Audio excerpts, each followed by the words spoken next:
एक गांव में कालिया, गोपी और जग्गू नाम के 3 आवारा और बेवकूफ युवक रहते थे। उन तीनों की आपस में गहरी दोस्ती थी। तीनों गांव में आवारा घूमते फिरते रहते थे।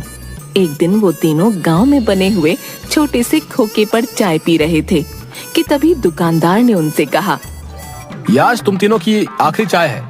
तुम तीनों ने 6 महीने से अभी तक उधारी नहीं चुकाई। अरे तो क्या हुआ, हम कहीं भागे थोड़ी जा रहे हैं, दे देंगे तेरे पैसे, इतना बड़बड़ा क्यों रहा बे? ये सुनते हुए मुझे पूरे 3 महीने हो गए। अबे तो 3 महीने और सुन ले, हम तीनों को जल्दी काम धंधा मिल जाएगा, समझा? पहली तनख्वाह से तेरे पैसे तेरे मुंह पर मार देंगे। गोपी की बात सुनकर दुकानदार का गुस्सा 7वें आसमान पर पहुंच गया। एक तो तुम तीनों ने 6 महीने से उधार का पैसा नहीं दिया, ऊपर से मुझसे जबान भी लड़ा रहे हो। तुम तीनों को शर्म बची है कि नहीं? अबे काहे की शर्म? जिसने करी शर्म उसके फूटे कर्म। कितने पैसे हुए तेरे? आज के पैसे मिलाकर पूरे 4,000 रुपए। धौंस तो ऐसे दिखा रहा है जैसे 4 लाख रुपए हो गए हो। पहले अपनी औकात से 400 की करी लो। तुम तीनों एक नंबर के निठल्ले और आवारा हो। मुझे 3 दिन के अंदर अपनी सारी उधारी चाहिए। अबे पागल हो गया क्या है? 3 दिन के अंदर हम तेरे पैसे कहां से लाके देंगे बे? कहीं से भी लाकर दो। 3 दिन के अंदर मेरे पैसे मेरे पास नहीं पहुंचे तो मैं तुम्हारी शिकायत गांव के मुखिया से करूंगा और तुम्हारे घर के अंदर जाकर तगादा करूंगा। तब कहीं जाकर तुम्हारी अकल ठिकाने आएगी। दुकानदार की बात पर कालिया आग बबूला होकर बोला, क्या बोला तू? अबे जरा से पैसों के लिए हमारे घर में घुसकर हमसे तगादा करेगा? ऐसा करके तो देख, मार मार के तेरे शरीर में भूसना भर दिया ना, फिर क्या दियो। तभी अचानक वहाँ पर गांव का मुखिया आ गया। उन चारों को आपस में झगड़ते देख मुखिया कड़क कर आवाज में बोला, क्या हुआ, तुम चारों आपस में झगड़ा क्यों कर रहे हो बे? देखिए मुखिया जी, एक तो इन तीनों ने 6 महीने से चाय का एक पैसा भी नहीं दिया और जब मैंने इनसे पैसे मांगे तो उल्टा मुझसे बदतमीजी करने लगे।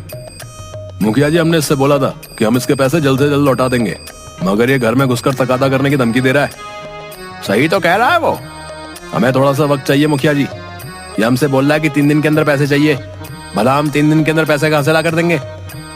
इसकी चाय तो तुम खूब मजे से और चटकारे ले लेकर पीते हो बे, और पैसे देने के नाम पर बोल रहे हो कि कहां से ला कर देंगे। तुम तीनों के अंदर शर्म नाम की कोई चीज है या नहीं?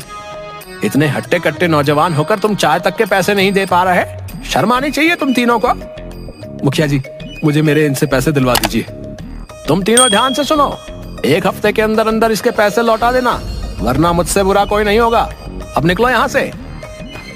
वो तीनों वहाँ से चले जाते हैं और एक पेड़ के नीचे बैठकर सोचने लगते हैं। अबे यार, बुरे फंस गए यार। अब 4,000 रुपए 1 हफ्ते में कहां से ला कर देंगे वे? अबे चिंता मत कर, कहीं से इंतजाम कर लेंगे। कहां से इंतजाम करेंगे? मेहनत मजदूरी करना हम जानते नहीं, पैसे कहां से आएंगे? ऊपर से मुखिया भी हमको धमकी देकर चला गया। तभी वहाँ एक भिखारी आकर उनसे भीख मांगने लगता है। भगवान के नाम से कुछ दे दो बेटा। जाओ बाबा, माफ करो, भगवान के नाम पर कुछ दे दो, 1 रुपया ही दे दो। अरे हमारे पास एक फूटी कौड़ी भी नहीं है, बोला ना जाओ जाकर कहीं और से मांगो।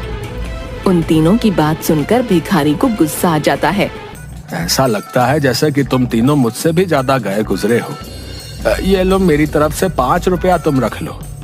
उसकी बात सुनकर वो तीनों गुस्से से आग बबूला हो जाते हैं। अबे तेरा दिमाग तो ठीक है? बे क्या तू हमें अपनी तरह भिखारी समझ रहा है बे? हाँ क्या? क्योंकि तुम्हारी हालत तो मुझसे भी ज्यादा बदतर दिखाई दे रही है। हम तीनों के पास कोई काम धंधा नहीं है, समझा? इसलिए हम यहाँ पर फालतू बैठे हैं। तुम तीनों के मतलब का बस एक ही काम है, तुम भी भीख मांगना शुरू कर दो। लेकिन याद रखना, तुम्हें कोई भीख भी नहीं देगा, क्योंकि भीख भी देखकर दी जाती है। और तुम तीनों तो हट्टे कट्टे मुस्तंडे हुए हो, लानत है तुम पर। ये कहकर भिखारी वहाँ से चला गया। अरे यार, अब तो भिखारी भी हम लोगों के मुंह पर भला बुरा बोलकर जाने लग गए वे, और ऊपर से हमें भीख मांगने की सलाह देकर गया है। जग्गू उन दोनों की बात सुनकर कुछ सोचकर बोला, वैसे कुछ गलत बोलकर नहीं गया, काम बुरा नहीं है। अबे तू पागल हो गया क्या? तू ये कहना चाहता है कि हम सभी भीख मांगे? गांव में हमारी रही सही नाक भी कट जाएगी। तो मैं कब कह रहा हूँ कि गांव में भीख मांगेंगे, दूसरे गांव में जाकर मांगेंगे। मैंने सुना है कि ये भिखारी एक दिन में बहुत कमा लेते हैं। नहीं, ये काम नहीं करना। मेरी बात तो सुन, सिर्फ 1 हफ्ते की बात है। 1 हफ्ते में इतने तो हम लोग भी पैसे भीख मांग कर जमा कर ही लेंगे कि उस चाय के दुकानदार की उधारी चुका दें, और बोल देंगे कि हम तीनों बाहर बहुत मेहनत मजदूरी करके ये पैसे जमा करके लेकर आए हैं। इससे हमारा गांव में भी नाम हो जाएगा और कोई हमें निठल्ला और निकम्मा भी नहीं कहेगा। जग्गू की बात सुनकर गोपी और कालिया की आंखों में चमक आ गई। लेकिन यार हम तीनों को भीख देगा कौन? जब हमसे कोई भीख मांगने आता है तो हम उससे खुद बोल देते हैं कि कोई काम धंधा नहीं कर सकता क्या? इसका भी उपाय है मेरे पास। कैसा उपाय? हम तीनों को बस थोड़ी सी एक्टिंग करनी पड़ेगी। हम तीनों में से एक अंधा, एक बहरा, एक गूंगा बन जाएगा। उसके बाद हम तीनों का काम आसान। लोग हम पर तरस खाकर आसानी से भीख भी दे देंगे, समझे?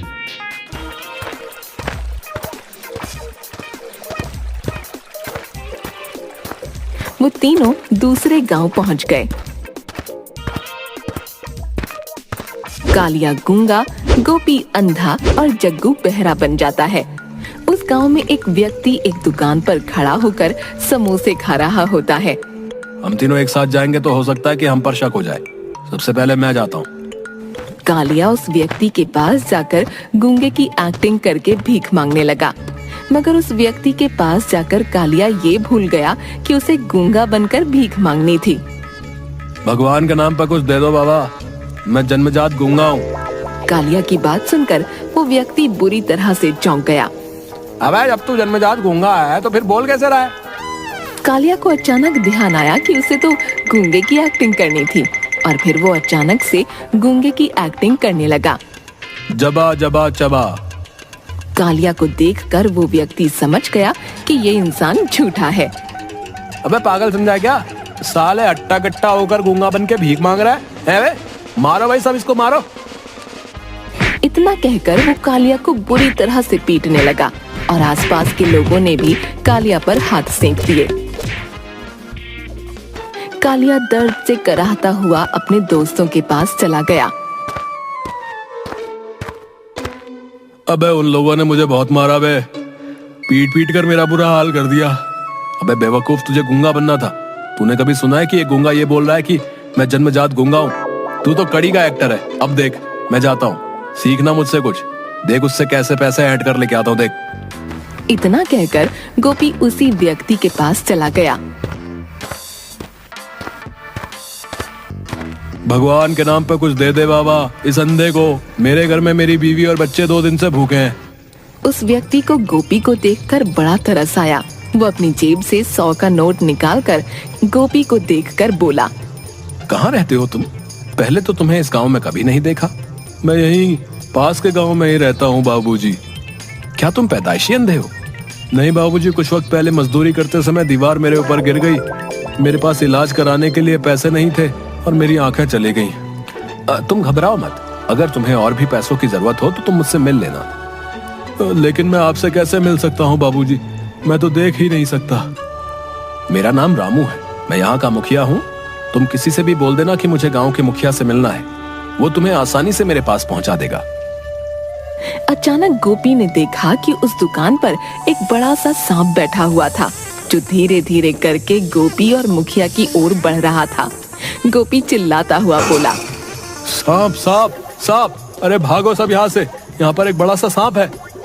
गोपी की बात सुनकर दुकान में हड़बड़ी मच गई। लोगों ने तुरंत उस सांप को पकड़कर मार दिया। तुम्हारा बहुत बहुत शुक्रिया भाई, अगर तुम मुझे नहीं बताते तो मेरा यही काम तमाम हो जाता। अचानक मुखिया के दिमाग में एक विचार तेजी से कौंधा। लेकिन तुम तो अंधे हो ना, फिर तुमने सांप को कैसे देख लिया?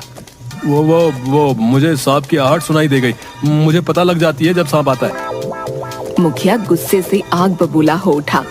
झूठ बोलता है साले, अंधा बनकर भीख मांगता है, तुझे शर्म नहीं आती? एक तो वैसे ही अभी पिट कर गया था, अब तेरी बारी है, मारो इसको। इतना कहकर सभी लोग गोपी को मारने के लिए बुरी तरह से जुट गए। गोपी वहां से भागता हुआ अपने दोस्तों के पास पहुंचा।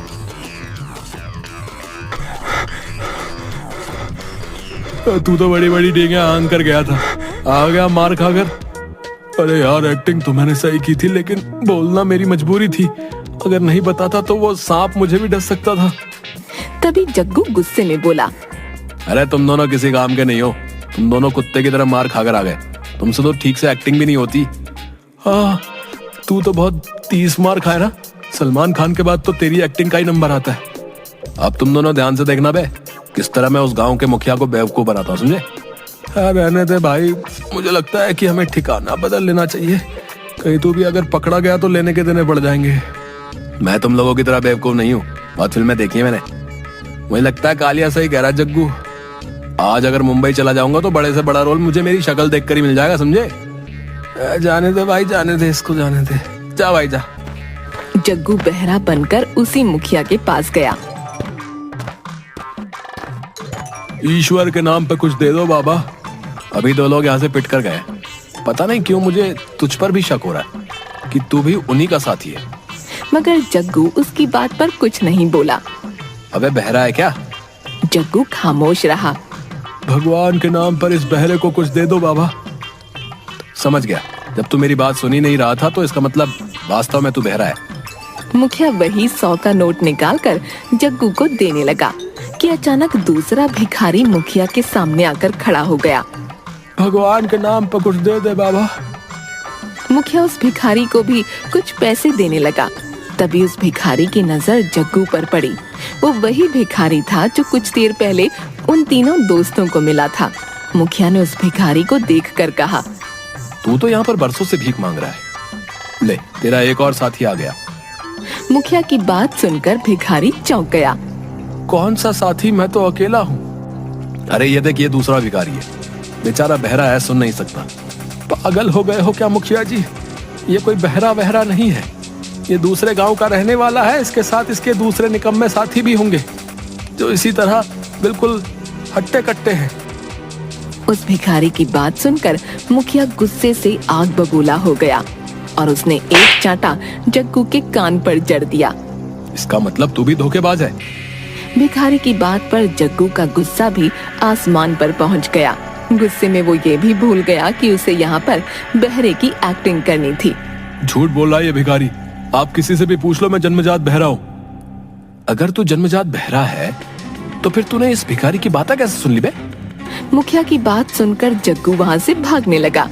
मुखिया ने चिल्लाकर सभी से कहा, पकड़ो इस नौटंकीबाज को, जरूरी अपने उन 2 साथियों की ओर भाग रहा होगा। जग्गू भागते हुए अपने दोस्तों के पास पहुंच गया, लेकिन उसके पीछे पीछे सभी गांव वाले पहुंच गए। यही है वो तीनों नौटंकीबाज जो भीख मांगने की एक्टिंग कर रहे हैं। इन लोगों की वजह से ही बेचारे जो असली भिखारी होते हैं उन्हें भी भीख नहीं मिल पाती। मारो इन सबको, मारो मारो। सभी गांव वालों ने उन तीनों को पीट पीट कर उनका बुरा हाल कर दिया। वो तीनों फटे हुए कपड़े लेकर अपने गांव वापस आ गए। भाई कल से मजदूरी पर चलेंगे हम तीनों, आए नहीं तो 1 हफ्ते बाद हम अपने गांव में मुखिया के हाथों भी पिटेंगे भाई। तू सही कहता है यार, आए तुम दोनों की बात सही है। हम तीनों को अब कोई काम धंधा ढूंढ लेना चाहिए। अयो। इसके बाद वो लोग सुधर गए और मेहनत से कामकाज करने लगे।